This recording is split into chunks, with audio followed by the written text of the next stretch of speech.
this plant came to me in mid-August. It's one of my last unboxings. I know I keep saying that. I got quite a few plants in August, so I'm trying to catch up. If you've noticed, I have not been posting as frequently. I have not been as present in my comments, and I'm not on Instagram at all right now. I just wanted to say briefly that I just got a lot going on right now. I'm sure a lot of you do too, so I'm sure that you understand. So I'm a little bit absent from kind of any of the online spaces where I usually am, and I do apologize for that. If I haven't gotten back to a comment that you've left, I'm definitely going to be working on that. And hopefully things will slow down, and they always do, and I'll get back on schedule. However, until then, this is a really brief video. It's an unboxing of my Maui Queen. It's not the first one that I've had.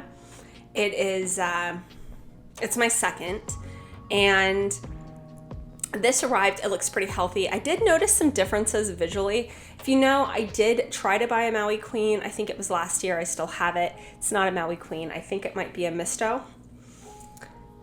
And one of the first things that I'm doing, I'm just going through and checking the plant. You know, does it look okay? How moist is the soil?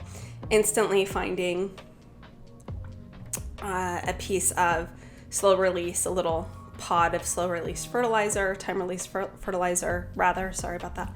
And that lets me know, right, not to use any of my other fertilizers I might use, because again, I've been using more fertilizers recently, and I've shown it a little bit in a video, but I'll be going more into depth later. This is that makeup brush I think I've shown as well that I tend to use just to dust off my plants. Now, this Maui Queen came with, as you can tell, a lot of potting soil. Got loose in the box, so just cleaning off the plant, dusting it down, and this comes in handy. I really like this little brush. It's got pretty soft bristles, and it works really well. I don't feel like it really, you know, some plants, when they get to me, they're really stressed from shipping, and so I tend to not want to fuss with them or touch them too much right away. But I don't notice that Calatheas have such a bad reaction to being touched the way that other plants might. So very quickly, again, finding more of this kind of thing, checking out the soil. The plant overall looks really healthy. The only thing that I would note that I find to be a little bit different is that you can see on these older, more mature leaves that the pattern down the center is faded. And in my the previous Maui Queen that I had, my experience was that the leaves fade to a very deep green, like a beautiful, beautiful green that is very deep, very opaque.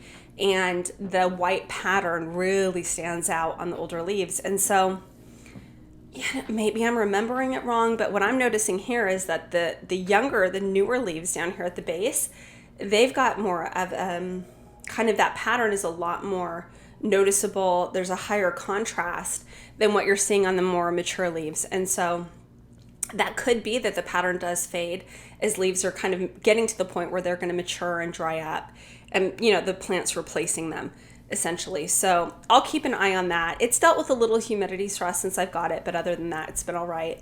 A lot of my plants have been I've been having some problems because, again, just my schedule has really interfered with even my plant care schedule. So it's been a little bit tough. But I wanted to get this video out and show it to you because I really enjoy hearing tips that you have. And I like to just kind of keep you up to date on what I'm doing here with my Calatheas. I hope you enjoyed the video.